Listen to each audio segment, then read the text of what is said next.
Pemdes Cibanteng, Kecamatan Ciampea, Kabupaten Bogor menyalurkan bantuan langsung tunai dana desa tahun 2025 triwulan pertama. Sebanyak 49 keluarga penerima manfaat lansia memenuhi undangan di Aula Kantor Desa Cibanteng Kamis siang.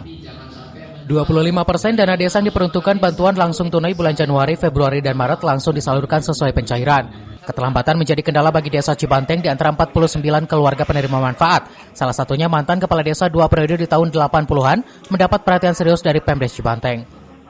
Mantan kepala desa 2 periode hasil verifikasi di tingkat RT dan RW. Selain faktor ekonomi, rencananya triwulan kedua bantuan langsung tunai dana desa segera dicairkan dan disalurkan kembali kepada para KPM. Pada hari ini kita membagikan KPM BLT dana desa tahun pertama 2025.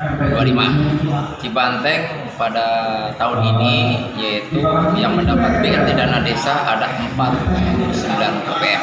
Dari berapa? Dari 10 RW 49 RT.